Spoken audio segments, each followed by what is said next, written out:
নেশাদ্রব্য হারাম। এখন এই নেশাদ্রব্য কি জিনিস? খায় না মাথায় দেয়, না হোকে, না পকেটে করে নিয়ে বেড়ায়, এটা বের করবেন কি করে? কিন্তু নবীর আনুগত্যের ক্ষেত্রে আমাদের মধ্যে যত সমস্যা, নবীর আনুগত্যের মধ্যে ঢুকে আছে পীর সাহেব, নবীর আনুগত্যের মধ্যে ঢুকে আছে ইমাম সাহেব, নবীর আনুগত্যের মধ্যে ঢুকে আছে নেতা নেত্রী, নবীর আনুগত্যের মধ্যে ঢুকে আছে দাদা ঠাকুর, দাদা শ্বশুর, নানান রকম ব্যক্তিবর্গ। আল্লাহর নবী বলতেছেন এমন কোন বিষয় নেই যে ব্যাপারে আল্লাহ বলেছেন অথচ আমি তোমাদেরকে বলিনি। এখন কোরআনকে সাংঘর্ষিক বানাচ্ছে। তো এই বাটপারদেরকে বলেন যে কোরআন মাজিদে এমন কোন আয়াত আছে যে আয়াতের ব্যাপারে আল্লাহর নবী কথা বলেন নাই? যাবতীয় প্রশংসা, যাবতীয় গুণগান মহিয়ান সেই আল্লাহ রাব্বুল আলামিনের জন্য, যে আল্লাহ রাব্বুল আলামিন প্রতি জুমার ন্যায় আজকেও আমাদেরকে তার সন্তুষ্টি অর্জনের উদ্দেশ্যে জুমাবারে মসজিদে সমবেত হওয়ার তৌফিক এনায়েত করেছেন। সে আল্লাহ সুবহানাহু ওয়া তাআলার জন্য অন্তরের অন্তরস্থল থেকে শুকরিয়া আদায় করত সকলে করি আলহামদুলিল্লাহ। শতকোটি দরুদ ও সালাম বর্ষিত হোক শেষ নবী, আখির নবী, বিশ্ব মানবতার মুক্তির দিশারি জনাবে মুহাম্মদুর রাসূলুল্লাহ সাল্লাল্লাহু আলাইহি ওয়াসাল্লামের প্রতি। আমরা আলোচনা করছিলাম হাদিস অস্বীকারীর পরিণতি, এর উপরেই আজকেও ধারাবাহিক আলোচনা সামনের দিকে আগানোর চেষ্টা করবো ইনশাআল্লাহুল আজিজ। এই আলোচনাটা অনেকেই অপছন্দ করে বা পছন্দের বাহিরে যায় যারা তাকলিদের সাথে জড়িত। তাকলিদ মানে অন্ধভাবে কোনো ব্যক্তির অনুসরণকারী যারা আছে তারা মূলত এই বক্তব্যটাকে একটু অপছন্দ করেই থাকে। আমরা বক্তব্যে বলেছি যে মনটাকে, অন্তরটাকে ফাঁকা করতে হবে আগে, তারপরে যেটা ভালো সেটা গ্রহণ করতে হবে, তখনই সেই অন্তর আল্লাহর সন্তুষ্টিতে আবাদ হবে ইনশাআল্লাহ।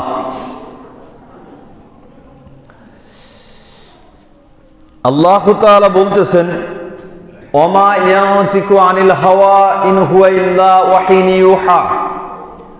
মুহাম্মদ সাল্লাল্লাহু আলাইহি ওয়াসাল্লাম নিজের কোনো কথাকে ধর্ম বলে চালান না, যেটা আমি তার প্রতি ওহী রূপে প্রেরণ করি সেটাই তিনি মানুষের নিকটে প্রচার করে থাকেন।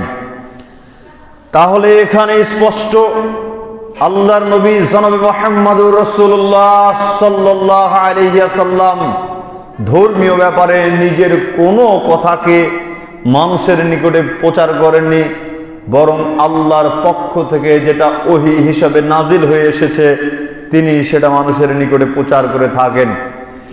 এখন এক শ্রেণীর মানুষ তো আজকে বলতেছে যে কোরআন মেনে নিলেই হবে, হাদিস মানার প্রয়োজন নেই। আর এক শ্রেণীর মানুষ কিছু কিছু হাদিস মান্য করতেছে আর কিছু কিছু হাদিসকে অস্বীকার করতেছে। মূলত দুইজনই একই মার্কায় মুনকিরিনে হাদিস। হাদিস অস্বীকারী ব্যক্তির সাথে ইসলামের কোনো সম্পর্ক নাই, ও সরাসরি কাফের। যদি হচ্ছে আল্লাহর নবী এর ভবিষ্যৎবাণী বহু পূর্বেই দিয়ে গিয়েছেন। মিকদাম ইবনে মাদি কারিব রাদিয়াল্লাহু তাআলা আনহু বলেন, আল্লাহর নবী বলেছেন আলা ইন্নী উতিতুল কিতাব মিসলাহু মাহু, সঙ্গে সাথী শুনে রেখো আমাকে কিতাব দেওয়া হয়েছে, সঙ্গে ব্যাখ্যা স্বরূপ অনুরূপ কিছু দেওয়া হয়েছে। কোরআন মাজিদে কোনো কিছুই আপনি পুঙ্খানুপুঙ্খভাবে পাবেন না। ইঙ্গিত আছে, কোন কোন বিষয়ে ইঙ্গিত দেয়া আছে, আর বাকি ব্যাখ্যা বিশ্লেষণ জানতে হলে অবশ্যই আপনাকে হাদিসের দিকে লক্ষ্য করতে হবে।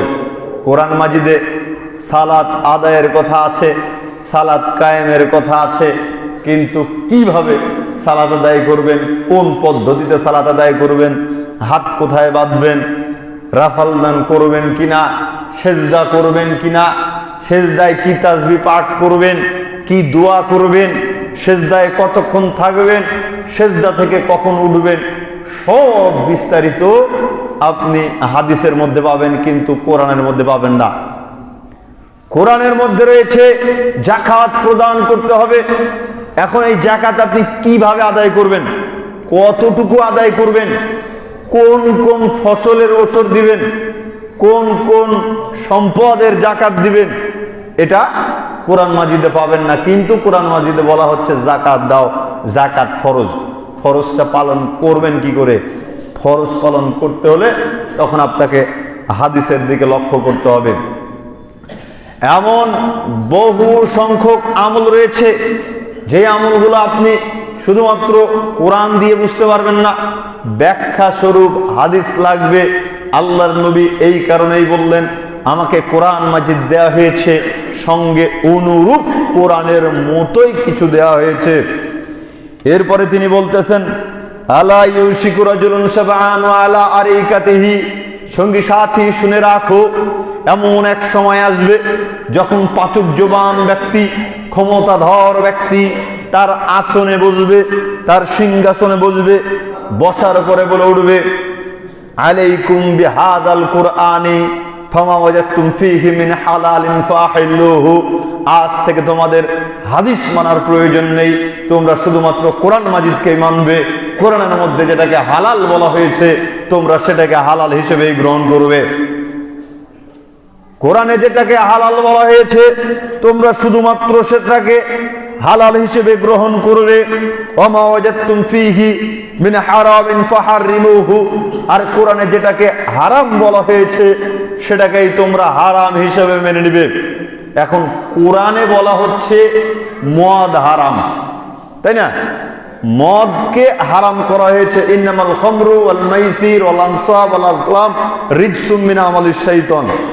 খামর নেশাদ্রব্য হারাম।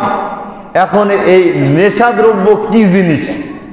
খায় না মাথায় দেয়, না হোকে, না পকেটে করে নিয়ে বেড়ায়, এটা বের করবেন কি করে? কোরআনে তো আর বলা হয়নি এটা নেশা, তামাক নেশা, ইয়াবা নেশা, তারপরে যে পলিথিন খায় নাকি পলিথিন নেশা, ফেন্সিডিল নেশা, এটা তো কোরআন মাজিদে বলা হয়নি। এই শক্তি নিয়ে, এই যুক্তি নিয়ে এক শ্রেণীর হুজুরেরা ফতোয়া দেয় যে জর্দা মাকরু। আস্তাগফিরুল্লাহ, নাউযুবিল্লাহ। গত জুমায় তো বলছিলাম মনে হয় আপনাদেরকে, আমরা যাচ্ছি দেশের উত্তরাঞ্চলে, তো একটা প্রোগ্রাম ছিল হচ্ছে লালমনিরহাটে। লালমনিরহাটে বিগত বছর গিয়ে যে দৃশ্য দেখিনি সেই দৃশ্য এবারে দেখলাম। সেটা হচ্ছে প্রচুর হারে লালমনিরহাটেও আপনার সদর উপজেলা, যেটা এই সদর উপজেলার মধ্যে তামাক চাষ হচ্ছে। তা আমি ওটা বুঝতে পারিনি, পূর্বেও তো গিয়েছি কিন্তু ওই রকম ভাবে দেখিনি। কিন্তু এবার হঠাৎ যাচ্ছিলাম, ঘুরতেছিলাম বিমানবন্দর এলাকা, ওইগুলো বেড়ানোর জন্য একটু আগে গিয়েছিলাম। তো যাওয়ার পরে তখন প্রথমে ভাবছি মনে হয় ফুলকপি চাষ হচ্ছে, বড় বড় পাতা, খুব সুন্দর লাগতেছে। আরে পরে লক্ষ্য করে দেখলাম এত বড় বড় পাতা, তার কপি কোথায়, ফুল কোথায়? তো দেখি যে না, এগুলো তো ফুলকপি না, এগুলো তো তামাক, এগুলো তামাক। সেখানে নামলাম, ভিডিও এখনো প্রকাশ করা হয়নি, ভিডিও করা আছে একেবারে সরজমিনে। একটা ছাগলকে ধরে নিয়ে আমরা ভিডিও বানিয়েছি, ছাগলকে খাওয়ানোর চেষ্টা করেছি, বাবা তুই খা দেখি তামাক পাতা কেমন করে খাস। খুব সুন্দর পাতা দেখতে, একদম মনে হচ্ছে রসালো, তেল চোয়ায় পড়তেছে ওই পাতা দিয়ে, এত রসালো। ওইটা কফির পাতা হলে বা অন্যান্য পাতা হলে গরু ছাগলকে দিলে কি খাওয়া খাবে? মনে হবে যে ওই যে বিলাতি ঘেটেছে, অর্ধেক বিলাতি আর অর্ধেক ওই যে চিংড়ি, একেবারে এত সুন্দর মশমশায় খাবে। সেই এত সুন্দর পাতা বিশ্বাস করেন জোর করে দিলেও খায় না, এরকম পরিস্থিতি। এই কারণেই বলি, যা খায় না শিয়াল কুকুর বানরে, সেগুলা খায় আমগেরে ইমাম সাহেব হুজুরে। আস্তাগফিরুল্লাহ, নাউযুবিল্লাহ। যা হোক, এই পরিপ্রেক্ষিতে তারা বলে তামাকের কথা তো কোরআন হাদিসে নাই, তারপরে জর্দার কথা কোরআন হাদিসে নাই, বিড়ির কথা কোরআন হাদিসে নাই। আছে কি আঙ্গুরের নির্যাস, মধুর নির্যাস, এগুলো দিয়ে যেগুলো মদ তৈরি হয় সেগুলোই হচ্ছে নেশা। তো মূলত কোরআন যদি মানতে যান তাহলে দুনিয়াতে নেশা বলতে কিচ্ছু নাই, কারণ বস্তু তো উল্লেখ করা নাই। তাদের হিসাবে অবাধভাবে নেশা দ্রব্য চালু হয়ে যায়, মানে শয়তান প্রত্যেকটা ঘরে ঘরে চালু হয়ে যায়। আল্লাহ তাআলা বলতেছেন নিশ্চয়ই মদ, জুয়া, লুটারি, প্রতিমা এগুলো হচ্ছে শয়তানের কাজ। সরাসরি শয়তানের কথা উল্লেখ করা হয়েছে, এই কাজকর্মগুলো করে শয়তানেরা। তাহলে কি আসলো পরিপ্রেক্ষিতে যে প্রত্যেকটা ঘরে ঘরে শয়তানের বসবাস হয়ে যাবে। এখন এটা কিন্তু একটা মাস্টার প্ল্যান। কোরআনকে যদি বলে যে মানার দরকার নাই, তাহলে কিন্তু আপনি তাকে ধরে ফেলবেন যে এ তো দেখতেছি কোরআনও মানতে বলে না, তাহলে তো এ পথভ্রষ্ট লোক। আপনি মূর্খ মানুষ, এটা বুঝে যাবেন। কিন্তু হাদিস যদি বলে যে মানার দরকার নাই, দেখেন এই হাদিস এই হাদিসের সাথে মিলে না, একটা হাদিস আর একটা হাদিসের সাথে সাংঘর্ষিক, তখন আপনি বলবেন তাই তো, হাদিস আবার একটার সাথে আর একটা সাংঘর্ষিক হয় নাকি, একটা দিয়ে আর একটা মানে না, মিলে না, কেমন হয়ে যায়। আপনি ততটা বুঝবেন না।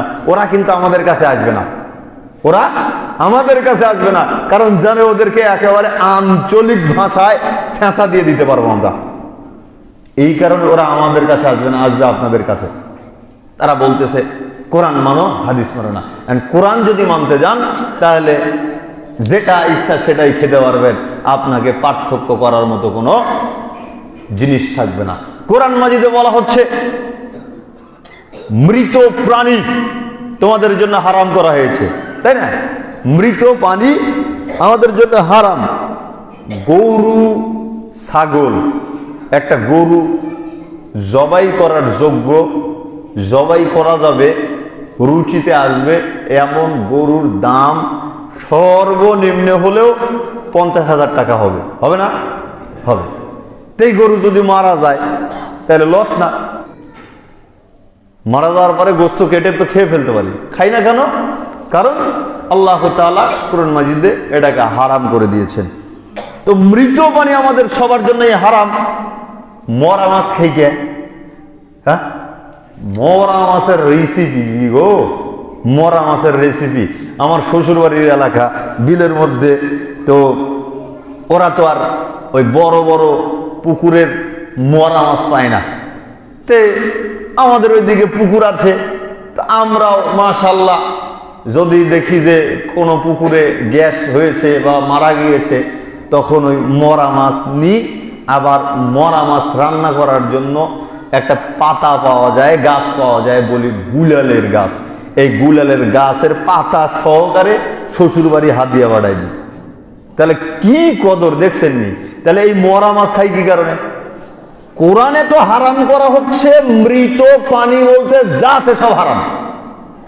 এখন মরা মাছ তো খাচ্ছি, মরা মাছও তো মৃত। মৃত মাছ কেমন করে খাই? ওই যে হাদিসের দিকে যেতে হবে। আল্লাহর নবী বললেন এই সাগরের পানি তোমাদের জন্য হালাল, হালাল তো হালাল, মাছ সহকারে হালাল, মাছ হালাল তো হালাল, মরা মাছ সহকারে তোমাদের জন্য হালাল। জোরে সরে বলুন সুবহানাল্লাহ। তাহলে শুধু যদি কোরআন মানতে যাই তাহলে আমাদের জীবন চলবে না, চলবে না। কিন্তু হাদিস অস্বীকারী মুনকিরিনে হাদিসেরা আমাদেরকে পথভ্রষ্ট করার জন্য বলতেছে হাদিস মানার প্রয়োজন নেই। আল্লাহ তাআলা বলতেছেন মাইয়িতির রাসূল ফাকাদ আতা আল্লাহ, সব মানবে, এইগুলো মানবে না। দেখেন সূরা নিসা 80 নম্বর আয়াত কি বললেন? আল্লাহ তাআলা বললেন যে ব্যক্তি আমার রাসূলের আনুগত্য করলো সে ব্যক্তি আল্লাহর আনুগত্য করলো। সুবহানাল্লাহ। তাহলে রাসূলের আনুগত্যের মধ্যেই আছে আল্লাহর আনুগত্য। কেউ যদি আল্লাহর আনুগত্য করতে চায় অবশ্যই তাকে নবী মুহাম্মদ সাল্লাল্লাহু আলাইহি ওয়াসাল্লামের আনুগত্য করতে হবে। ইব্রাহিম আলাইহিস সালাম কুরবানি করেছেন, তাই না? ইব্রাহিম আলাইহিস সালাম কুরবানি করেছেন, আমরাও কুরবানি করি। ইব্রাহিম আলাইহিস সালামের সেই সুন্নাতকে আল্লাহ তাআলা ওয়াদা করেছিলেন কিয়ামত পর্যন্ত চালু রাখবেন, জিন্দা রাখবেন। সেই কারণে আমরা এটাকেও চালু রাখি। তো এখন কথা হচ্ছে, আমরা ইব্রাহিম আলাইহিস সালামকে অনুসরণ করি নাকি মুহাম্মদ সাল্লাল্লাহু আলাইহি ওয়াসাল্লামকে অনুসরণ করি? এগুলো কিন্তু হাদিস, এগুলো হাদিস। আপনাকে ওই কারণে আমি বলতেছিলাম যে এই বাটপারেরা আপনাদের মধ্যে সংশয় সৃষ্টি করে দিবে যে ইব্রাহিম আলাইহিস সালাম এক নবী, সে কুরবানি করলো পশু, আমরা আরেক নবীর উম্মত, আমরা কেন পশু কুরবানি করব? আপনার মাথায় সাধারণভাবে ধরবেন, আপনি তো বলবেন তাই তো, তাদের আমল কেন আমরা করব? আপনারা বলেন তো দেখি, আপনাদের মাথায় যেমন চিন্তা আসে, ইব্রাহিম আলাইহিস সালামের আমল সুন্নাত আমরা কেন পালন করতেছি? ইব্রাহিম আলাইহিস সালামের সুন্নাত পালন করতেছি এই কারণে আল্লাহ নির্দেশ দিচ্ছেন ফাসাল্লি লিরাব্বিকা ওয়ানহার, মুহাম্মদ সাল্লাল্লাহু আলাইহি ওয়াসাল্লাম আপনি সালাত আদায় করুন, কুরবানি করুন, কারণ আমাদের নবী নির্দেশ দিয়েছেন, তাই আমরা করতেছি। ইব্রাহিম আলাইহিস সালাম করেছেন, আল্লাহ আমাদের নবীকে নির্দেশ দিয়েছেন, আল্লাহর নবী আমাদেরকে নির্দেশ দিয়েছেন, বিধায় আমরা করতেছি। এই কারণে বলছিলাম যে আল্লাহর আনুগত্য করতে হলে নবী মুহাম্মদ সাল্লাল্লাহু আলাইহি ওয়াসাল্লামের আনুগত্য করতেই হবে। দেখেন, বাইহাকিতে একটা হাদিস এসেছে, যেটা খুতবার শুরুতেই উল্লেখ করছিলাম, মুত্তালিব কর্তৃক বর্ণিত। রাসূল সাল্লাল্লাহু আলাইহি ওয়াসাল্লাম বলেছেন, মা তারাকতু শাইআন মিম্মা আমরাকুমুল্লাহ ইল্লা ওয়াকাদ আমারতুকুম বি। এমন কোন পৃথিবীতে বিষয় নেই যে ব্যাপারে আল্লাহ তোমাদেরকে বলেছেন অথচ আমি তোমাদেরকে বলিনি। সুবহানাল্লাহ। কথাটার ওয়েট, গুরুত্ব বুঝতে পারেন? আল্লাহর নবী বলতেছেন এমন কোন বিষয় নেই যে ব্যাপারে আল্লাহ বলেছেন অথচ আমি তোমাদেরকে বলিনি। এখন কোরআনকে সাংঘর্ষিক বানাচ্ছে তো এই বাটপারদেরকে বলেন যে কোরআন মাজিদে এমন কোন আয়াত আছে যে আয়াতের ব্যাপারে আল্লাহর নবী কথা বলেন নাই? আল্লাহর নবী কিন্তু বলতেছেন যে এমন কোনো বিষয় নেই যে বিষয়ে আল্লাহ তোমাদেরকে বলেছেন অথচ আমি তোমাদেরকে বলিনি, আদেশ করিনি। ওয়ালা তারাকতু শাইআন মিম্মা নাহাকুমুল্লাহু আনহু ইল্লা আকাদ নাহিতুকুম আনহু। আর এমন কোন বিষয় নেই যে বিষয়ে আল্লাহ তোমাদেরকে নিষেধ করেছেন অথচ আমি তোমাদেরকে নিষেধ করিনি। মানে আল্লাহ যেটা বলেছেন, আদেশ করেছেন, আল্লাহর নবী সেটাই আমাদেরকে আদেশ করেছেন। আল্লাহ যেটা আমাদেরকে নিষেধ করেছেন সেটাই আল্লাহর নবী আমাদেরকে নিষেধ করেছেন। এই কারণে আল্লাহ তাআলা সূরা মুহাম্মাদের মধ্যে বলতেছেন, ইয়া আইয়ুহাল্লাযীনা আমানু আতিউল্লাহ ওয়া আতিউর রাসূল, তোমরা আল্লাহর আনুগত্য করো, রাসূলের আনুগত্য করো। ওয়ালা তুবতিলু আমালাকুম, তোমাদের আমলগুলিকে নষ্ট করিও না। আল্লাহ এবং রাসূলের আনুগত্যের মধ্যে যদি দ্বিধাদ্বন্দ্ব ঢোকায়, আল্লাহর আনুগত্যেও যদি দ্বিধাদ্বন্দ্ব ঢোকায়, নবীর আনুগত্যের মধ্যেও যদি দ্বিধাদ্বন্দ্ব ঢোকায়, তবে আমল যত আছে সমস্ত আমলই নষ্ট হয়ে যাবে। এই ব্যাপারে অনেকেই নারাজ। আল্লাহর আনুগত্যের ক্ষেত্রে আমরা মোটামুটি বুঝে আর না বুঝি সবাই বলি আল্লাহর কথাকে যে কোনো মূল্যে মেনে নিতে হবে, কিন্তু নবীর আনুগত্যের ক্ষেত্রে আমাদের মধ্যে যত সমস্যা, নবীর আনুগত্যের মধ্যে ঢুকে আছে পীর সাহেব, নবীর আনুগত্যের মধ্যে ঢুকে আছে ইমাম সাহেব, নবীর আনুগত্যের মধ্যে ঢুকে আছে নেতা নেত্রী, নবীর আনুগত্যের মধ্যে ঢুকে আছে দাদা ঠাকুর, দাদা শ্বশুর, নানান রকম ব্যক্তিবর্গ। এখন যদি আপনাকে আপনার প্রচলিত আমলের বিরুদ্ধে কথা বলা যায় বা প্রচলিত আমলের ভুল ধরা যায়, তখন আপনি বলবেন কি, আমি তো আমার বাপ দাদাকে এর উপরেই পেয়েছি, বাপ দাদাদেরকে এর উপরেই পেয়েছি, এই কথা বলে আপনারা কথাকে ফিরিয়ে দিবেন। তাহলে আমি বললাম আল্লাহর নবীর কথা আর আপনি বললেন বাপ দাদার কথা, মানে আল্লাহর নবীর আনুগত্যের ক্ষেত্রে আপনি এইখানে পুরোপুরি মানতে পারতেছেন না, বাপ দাদাকে মেনে নিচ্ছেন। তাহলে কেমন হয়ে গেল? আমল নষ্ট হয়ে যাবে। ওয়া আতিউল্লাহ ওয়ার রাসূলা লাআল্লাকুম তুরহামুন, আল্লাহ তাআলা বললেন তোমরা আল্লাহর আনুগত্য করো এবং রাসূলের আনুগত্য করো, তবেই তোমরা আল্লাহর দয়া লাভ করতে পারবে। আল্লাহর আনুগত্য, রাসূলের আনুগত্য, তবেই আল্লাহর দয়া লাভ করা সম্ভব। এই আনুগত্য আল্লাহ সুবহানাহু ওয়া তাআলা যত জায়গাতে তার আনুগত্যের কথা বলেছেন, তার বেশিরভাগ জায়গাতেই তিনি রাসূলের আনুগত্যের কথাও বলেছেন। আল্লাহর আনুগত্য, রাসূলের আনুগত্য। আমরা এটা বুঝাতে পারি না যে আল্লাহর আনুগত্যের মধ্যে আমি যখন চিন্তা করি যে না না না, তাকে কোনোভাবেই কাউকে শরীক করা চলবে না, ঠিক তেমন ভাবে নবীর ক্ষেত্রে আমরা চিন্তা করি না। আমরা নবীর ক্ষেত্রে এই ব্যাপারটা চিন্তা করি না। ওমা আতাকুমুর রাসূলু ফাখুযু ওমা নাহাকুম আনহু ফান্তাহু। আল্লাহ তাআলা বলতেছেন, রাসূল যেটা দেয়, যেটা করে, যেটা তোমাদেরকে করতে বলে, যেটা গ্রহণ করতে বলে, সেটাই তোমরা গ্রহণ করো, আর যেটা নিষেধ করে সেটা পরিহার করো। ওয়াত্তাকুল্লাহ, আল্লাহকেই ভয় করো।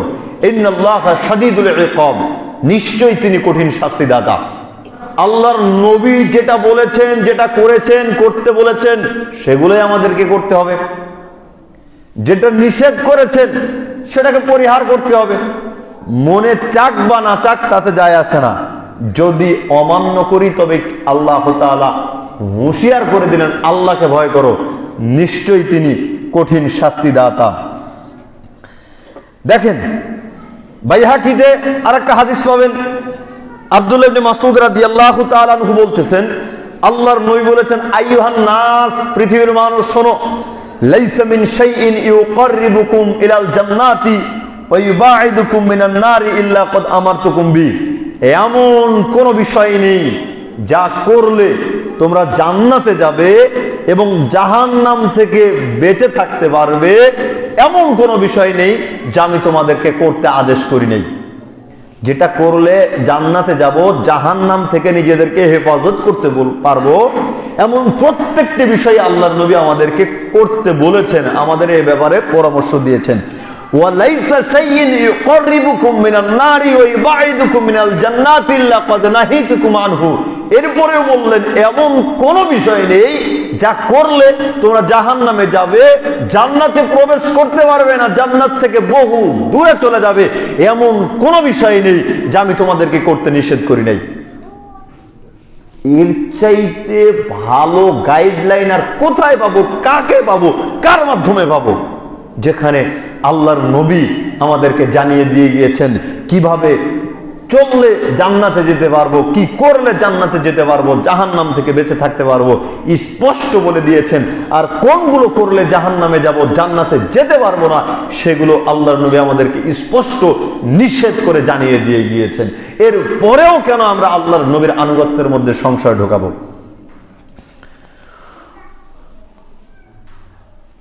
মহান আল্লাহ বলেন, দেখেন মুমিনরা কারা, মুমিনদের উক্তি কি হবে, মুমিনদের বৈশিষ্ট্য কি হবে, আল্লাহ তাআলা স্পষ্ট করে জানিয়ে দিয়েছেন। ইন্নামা কানা কওলাল মুমিনিনা ইযা দুউ ইলাল্লাহি ওয়া রাসূলি। যখন মুমিনদেরকে বলা হয়, ডাকা হয়, মুমিনদের উক্তি তখন বিচার ফয়সালার জন্য। যখন মুমিন ব্যক্তিদেরকে বলা হয়, আসো তোমাদের বিচার ফয়সালা আল্লাহ এবং রাসূলের দিকে নিয়ে, তোমাদের বিচার ফয়সালা আল্লাহ এবং রাসূলের দিকে নিয়ে আসো, আল্লাহ যা বলেছেন, রাসূল যা বলেছেন, তার উপরেই তোমাদের বিচার ফয়সালা করা হোক, তখন তারা বলে সামি'না ওয়া আতা'না, আমরা শুনলাম এবং আনুগত্য করলাম। এরপরে আল্লাহ তাআলা তাদের ব্যাপারে সার্টিফিকেট দিচ্ছেন, উলাইকা হুমুল মুফলিহুন, এরাই হচ্ছে সফলকাম ব্যক্তি, এরাই হচ্ছে সফলকাম ব্যক্তি। কি বুঝলেন? মুমিনদের উক্তি যখন তাদেরকে কোরআন এবং সহিহ হাদিসের কথা বলা হয়, তখন তারা বলেন আমরা শুনলাম, আমরা মেনে নিলাম। এক বাক্যে তাদের আনুগত্য, আমরা শুনলাম এবং আমরা মেনে নিলাম। আল্লাহ তাআলা তখন তাদেরকে বলেন, আরে এরাই তো সফল, এরাই তো সফলতা অর্জনকারী, এরাই তো পরকালীন জীবনে সফলতা অর্জনকারী। এখন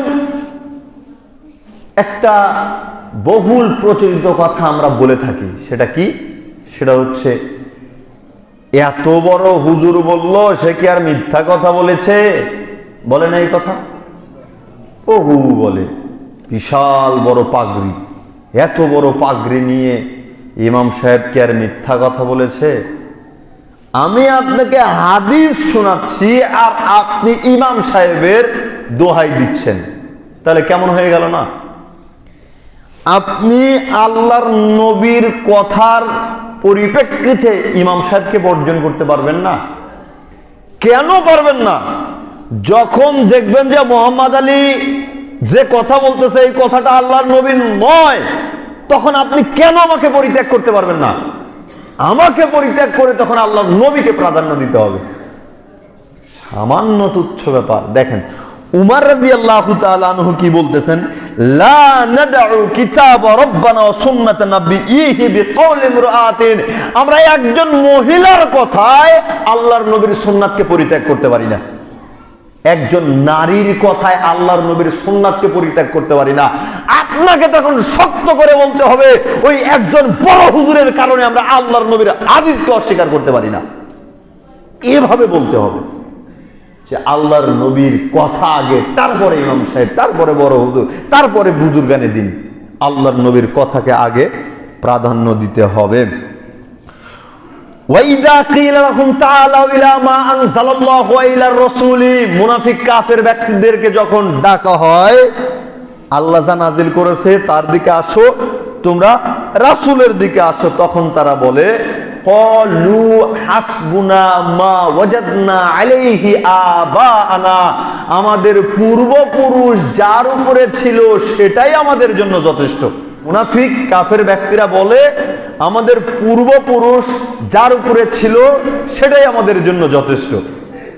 তো তাদের পূর্বপুরুষ খুব ভালো ছিল? হ্যাঁ, পূর্বপুরুষ খুব ভালো ছিল নাকি? পূর্বপুরুষ তো ভালো ছিল না। তো পূর্বপুরুষকে আপনি এত ভালো মনে করলেন কি করে?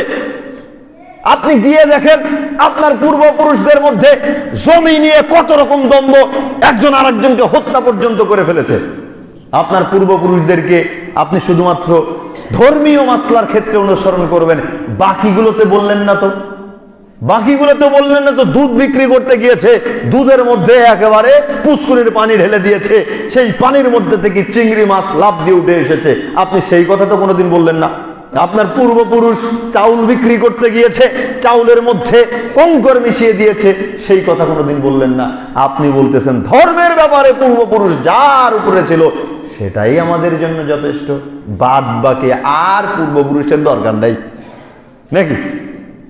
আপনার পূর্বপুরুষ দিন এনেছে, দিন খেয়েছে, পরের দিন কি খাবে না খাবে, 10 বছরের জন্য কি জমাবে না জমাবে সেই চিন্তা করেনি। কই আপনাকে তো দেখলাম না।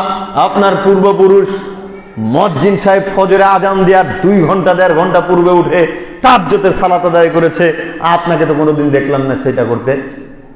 আর আপনি বলতেছেন আমার পূর্বপুরুষ যার উপরে ছিল সেটাই আমাদের জন্য যথেষ্ট। দেখেন এরপরে আল্লাহ তাআলা বলতেছেন আওলাউ কানা আবাউহুম লা ইয়ালামুনা শাইআ ওয়া লা ইয়াহতাদুন, যদিও তাদের পূর্বপুরুষেরা কিছুই জানতো না এবং সুপথ প্রাপ্তও ছিল না।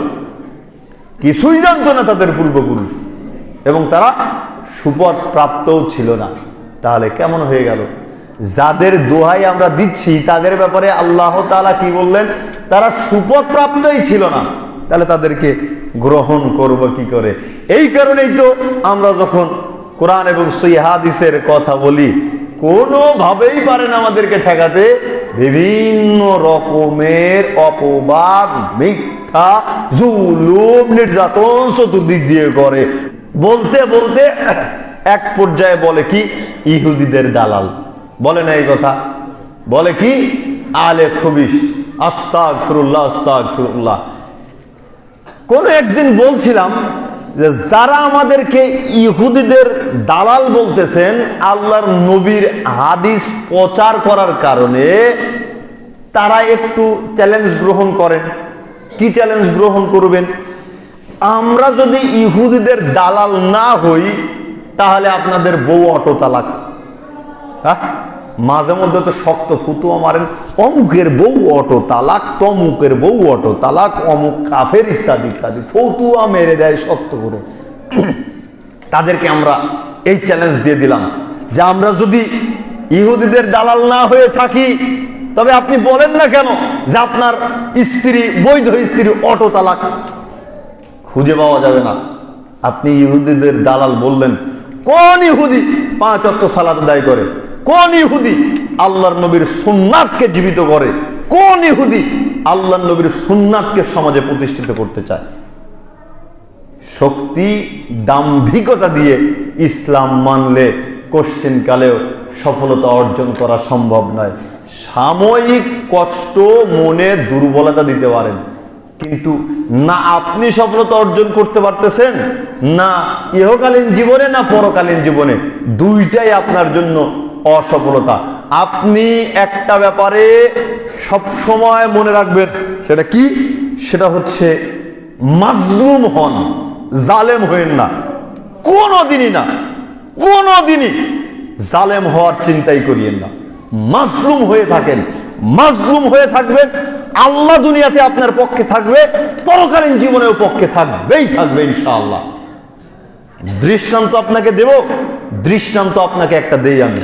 এদেশের মাজলুম আলেম, এদেশের মাজলুম আলেম আল্লামা দেলাওয়ার হোসেন সাইদি রাহিমাহুল্লাহ জালিমের কারাগারে দীর্ঘদিন যাবৎ নির্যাতিত হয়েছে। চিন্তা করেন, তার দোয়া একটাও বিফলে যায় না। এটা হচ্ছে মাজলুমের দোয়া। দেশের অপ্রতিদ্বন্দ্বী একজন আলেম, যার সেই সময় ঘুণে ধরা সমাজ সকলেই বানোয়াটি কিচ্ছা কাহিনী দিয়ে চতুর্দিক দিয়ে পরিপূর্ণ করতেন, আর সেই সময় তিনি মানুষদেরকে শিখিয়ে দিয়ে গিয়েছেন কিভাবে বক্তব্য দিতে হয়, কিভাবে তাফসীর করতে হয়। তিনি মানুষ, ভুল ভ্রান্তি আছে, আলেম হিসেবে বাংলাদেশের মাটিতে তার প্রতিদ্বন্দ্বী কেউ নেই।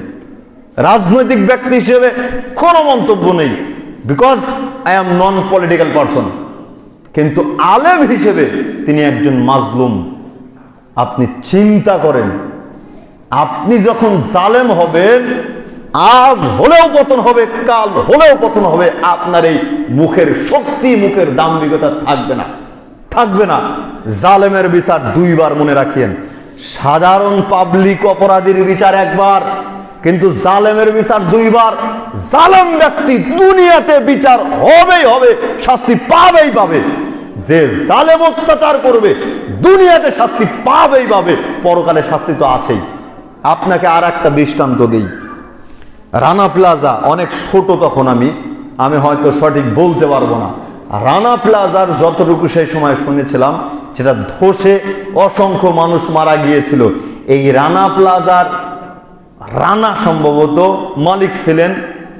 রানা যার থেকে জমিটা নেয় সেই ব্যক্তি ছিল একজন হিন্দু। আমার ভুল হতে পারে, তবে মনে হচ্ছে সঠিকই বলছি। এই ব্যক্তি ছিল হিন্দু, তার নিকট থেকে জোর জবরদস্তি করে ওই জায়গাটা দখল করে বিল্ডিং খাড়া হয়েছিল। সে হিন্দু হোক সেটা ভিন্ন কথা, কিন্তু সে একজন মাজলুম, সে একজন মাজলুম। মাজলুমের দোয়া আল্লাহ কবুল করবেনই করবেন, করবেনই করবেন। মাজলুমের দোয়া কবুল করবেন। জালেম ব্যক্তির শাস্তি দুনিয়াতে হবেই হবে, হবেই হবে। আল্লাহর নবী বলেছেন, সুতরাং হবেই হবে। সাবধান, অপবাদ দিয়েন না। আপনি কাকে অপবাদ দিচ্ছেন? যারা রাত দিন ইহুদি খ্রিস্টানদের বিরোধিতা করে আসছে, যারা রাত দিন মুসলমানদের পক্ষে কাজ করে আসছে, যারা রাত দিন আল্লাহর নবীর কথাকে, আল্লাহর দেয়া সংবিধানকে সমাজে বাস্তবায়ন করার চেষ্টা করতেছে, আপনি তাদেরকে ইহুদির দালাল বলতেছেন। স্বার্থ, এই স্বার্থ কয়দিন থাকবে? এই স্বার্থ থাকবে না, এই স্বার্থ থাকবে না। সম্মানিত উপস্থিতি, পরিশেষে সকলকে উদাত্ত আহ্বান জানাচ্ছি, জীবনের প্রত্যেকটা ক্ষেত্রে আল্লাহর নবীকে প্রাধান্য দেন, আল্লাহর নবীকে অনুসরণ করেন। দুনিয়াতেও শান্তি পাবেন, পরকালেও শান্তি পাবেন। দুনিয়াতেও শান্তি পাবেন, পরকালেও শান্তি পাবেন। এরপরে দেখেন আল্লাহ তাআলা বলতেছেন, কুল ইন কুনতুম তুহিব্বুনাল্লাহা ফাত্তাবিউনি ইউহিব্বুকুমুল্লাহু ওয়া ইয়াগফির লাকুম যুনুবাকুম আল্লাহু গফুরুর রহিম। আমি বলছিলাম কিন্তু যে আনুগত্যের কথা, যেই কয়টা জায়গাতে আছে প্রায় জায়গাতেই আল্লাহর আনুগত্য এবং রাসূলের আনুগত্য। এখানেও দেখেন আল্লাহ তাআলা বলতেছেন, তোমরা যদি আমাকে ভালোবাসতে চাও, আল্লাহ বলতেছেন তোমরা যদি আল্লাহ তাআলাকে ভালোবাসতে চাও, ফাত্তাবিউনি, তবে মুহাম্মদ সাল্লাল্লাহু আলাইহি সাল্লাম আপনি পৃথিবীর মানুষদেরকে বলুন, তবে তোমরা আমি মুহাম্মদ সাল্লাল্লাহু আলাইহি সাল্লামকে আনুগত্য করো। তাহলে আনুগত্য করলে কি হবে?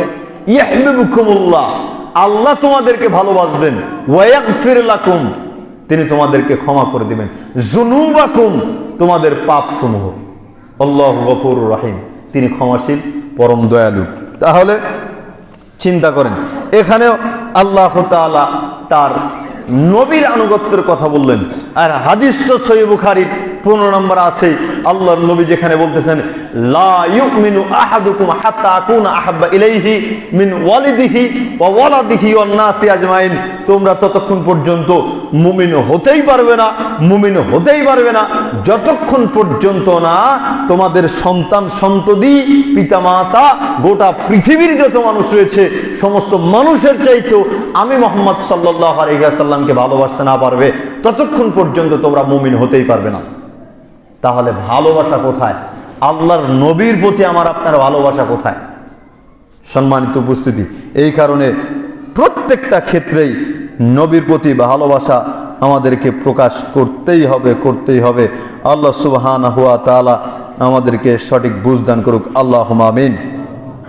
সূরা মায়েদা 3 নম্বর আয়াত, আল ইয়াউমা আকমালতু লাকুম দীনাকুম ওয়া আতমামতু আলাইকুম নি'মাতি ওয়া রাদিতু লাকুমুল ইসলাম দীনাম, আজ তোমাদের জন্য তোমাদের ধর্ম ইসলামকে পূর্ণ করলাম। আল্লাহ বললেন তোমাদের জন্য তোমাদের ধর্ম ইসলামকে পরিপূর্ণ করে দিলাম। ইসলাম পরিপূর্ণ, এই একটা আয়াতকে মেনে নিলেই ইসলাম আমার আপনার মানার জন্য সহজ হয়ে যায়। আমল যখন কোন একটা বলবে তখন আপনি চট করে জিজ্ঞেস করে বসবেন, এটা কি আল্লাহর নবীর সময় ছিল? আল্লাহর নবী করতে বলেছেন? বাস, যদি থাকে করেন, না থাকলে নাই। কারণ আল্লাহর নবীর পরে ওহী আসা বন্ধ, ইসলামে শরীয়ত ঢোকানোর কোনো চান্স নাই, আমল ঢোকানোর কোনো রাস্তা নেই। কারণ আল্লাহ বলে দিলেন ইসলাম তোমাদের জন্য পরিপূর্ণ করে দিলাম। তাহলে কেমন হয়ে গেল? কিন্তু আমরা কি করছি? জন্ম দিবস, মৃত্যু দিবস, চল্লিশা, এটা সেটা নানান রকম কারসাজি দিয়ে আমরা একেবারে সমাজটাকে পরিপূর্ণ করে রেখেছি। বিদায় হজ্জের ভাষণে আল্লাহর নবী লক্ষ জনতার সামনে বলতেছিলেন, ওয়া আনতুম তুসাআলুনা আন্নী, তোমরা আমার ব্যাপারে জিজ্ঞাসিত হবে, ফামা আনতুম কাইলুন, সেই দিন তোমরা কি বলবে, কি সাক্ষ্য দিবে? তখন উপস্থিত লক্ষ সাহাবী বলে উঠেছিল, নাশহাদ ক্বাদ বাল্লাগতা ওয়া আদ্দাইতা ওয়া নাসাহতা, আমরা সাক্ষ্য দিব আপনি আমানত রক্ষা করেছিলেন, আপনার উপরে যে দায়িত্ব ছিল সেই দায়িত্ব আপনি প্রচার করেছেন, পালন করেছেন, মানুষের নিকটে আল্লাহর পক্ষ থেকে আসা বিধানকে আপনি প্রচার করে দিয়েছেন। কারাই ঘোষণা দিচ্ছে?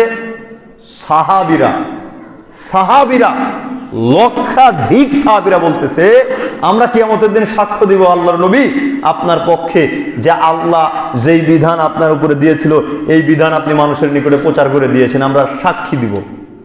তাহলে সাক্ষী দেওয়ার জন্য লক্ষাধিক সাহাবী প্রস্তুত আছে যে আপনি পরিপূর্ণ দায়িত্ব পালন করেছেন। এখন 1450 বছর পরে এসে যদি আমরা বলি আল্লাহর নবী দায়িত্ব পালন করেন নাই, এই ব্যাপারটা আল্লাহর নবী বলেন নাই, এই ব্যাপারটা শরীয়তের মধ্যে নাই, তাহলে আমি মিথ্যা কথা বলতেছি না আল্লাহর নবী মিথ্যা কথা বলতেছেন, নাকি লক্ষাধিক সাহাবী মিথ্যা কথা বলতেছেন? অবশ্যই আমি মিথ্যা কথা বলতেছি। সম্মানিত উপস্থিতি, এই কারণে আমরা বলি যারা মুনকিরিনে হাদিস আছে, এই মুনকিরিনে হাদিস কেউ যদি সামনে দেখতে পান এদেরকে চিহ্নিত করেন, মানুষদেরকে এদের থেকে সতর্ক করেন, যদি বোঝানো সম্ভব হয় তাদেরকে বোঝানোর চেষ্টা করেন, প্রয়োজনে আমাদের সহযোগিতা নেন, এবং সবাইকে উদাত্ত আহ্বান জানাই জীবনের সর্বক্ষেত্রে কোরআন এবং সহিহ হাদিসকে প্রাধান্য দেওয়ার। আল্লাহ সুবহানাহু ওয়া তাআলা আমাদেরকে সঠিক বুঝদান করুক, আল্লাহুম্মা আমিন। ওয়া আখিরু দাওয়ানা আলহামদুলিল্লাহি রাব্বিল আলামিন। আলহামদুলিল্লাহি ওয়াহদা ওয়াসসালাতু ওয়াসসালামু আলা মান লা নাবিয়্যা বা'দা। প্রতিপালক দয়াবান ক্ষমাশীল মরীচিকার জেলা আবদ্ধ হয়ে গোটা পৃথিবী ভর্তি পাপ নিয়ে তোমার দরবারে ক্ষমা প্রার্থনা করছি, তুমি আমাদের জীবনের সমস্ত অপরাধগুলিকে মাফ করে দাও, আমিন। যারা আমাদের মধ্যে অসুস্থ রয়েছে আল্লাহ তুমি তাদেরকে সুস্থতা দান করো, আমিন। যারা ঋণগ্রস্ত রয়েছে আল্লাহ তুমি তাদেরকে ঋণ মুক্তি দান করো, আমিন।